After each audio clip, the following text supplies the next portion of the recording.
Hello, my freaky darlings. Welcome back. This week, I'm investigating the curious case of Flight MH370. The mystery began as a standard red-eye flight from Kuala Lumpur to Beijing. 42 minutes after midnight on the 8th of March, 2014, Malaysia Airlines Flight 370, a Boeing 777 jet designated MH370, climbed into the moonlit night and turned northeast toward the South China Sea. The first officer, Farid Hamid, was 27 years old, and only one training flight away from full certification. The pilot in command, Zaharia Ahmad Shah, was 53, and one of the most senior and respected pilots for Malaysian Airlines. They led a crew of 10 flight attendants, all Malaysian, and ferried 227 passengers. The majority of those on board were Chinese, along with 38 Malaysians and citizens of Indonesia, Australia, India, France, the US, Iran, Ukraine, Canada, New Zealand, the Netherlands, Russia, and Taiwan.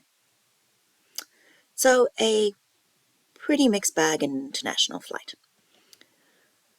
The first 40 minutes of the flight were unremarkable.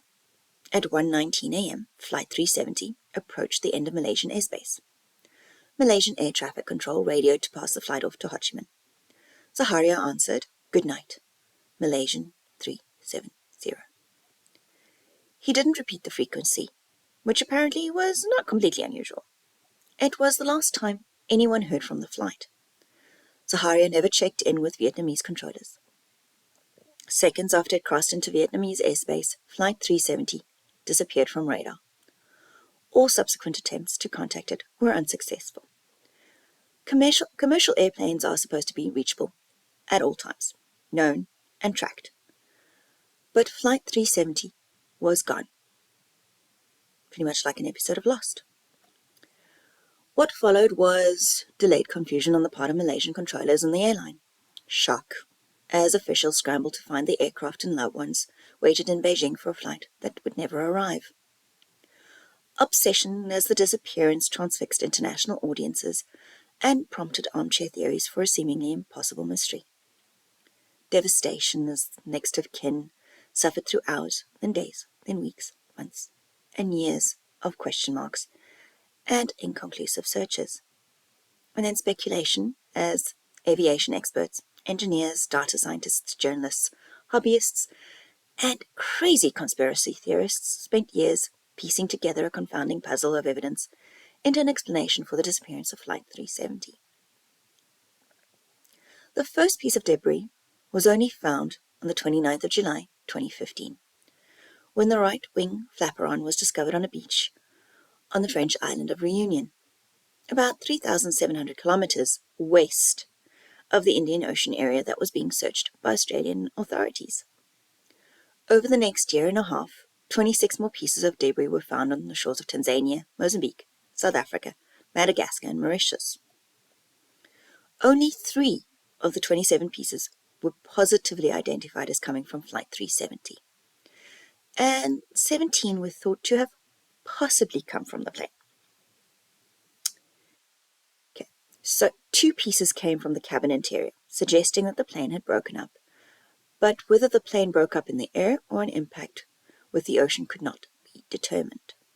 Study of the Reunion wing flaperon and a piece of the right wing flap found in Tanzania showed that the plane had not undergone a controlled descent, which means that the plane was not guided into a water landing. Some researchers note that Flight 370 could have struck the water vertically, a possibility that the results of one modeling study conducted before the flaperon's discovery suggests that could explain the lack of physical evidence. The debris locations were used to narrow the search area in the Indian Ocean, since some possible crash sites would have been unlikely to produce the debris that could have drifted to Africa. Yeah, so they're not sure if it went like that or like that. Anyway, the governments of Malaysia, Australia, and China called off the search of Flight 370 in January 2017. An American company, Ocean Infinity, received permission from the Malaysian government to continue searching until May 2017, when the Malaysian Transport Ministry announced that it would call off that search. In July 2018, the Malaysian government issued its final report on Flight 370's disappearance. Mechanical malfunction was deemed extremely unlikely, and the change in flight path likely resulted from manual inputs. But the investigators could not determine why Flight 370 disappeared. In the weeks following Flight 370's disappearance, theories ranged from mechanical failure to pilot suicide. The loss of the aircraft communication addressing and reporting system, aka ACARS, and transponder signals spurred ongoing speculation about some form of hijacking. But no individual or group claimed responsibility, and it seemed unlikely that hijackers would have flown the plane to the southern Indian Ocean. That the signals had likely been switched off from the inside of the aircraft suggested suicide by one of the crew, a possibility that Malaysian authorities have yet to rule out. But nothing suspicious was found in the behavior of the captain, the first officer, or the cabin crew prior to the flight.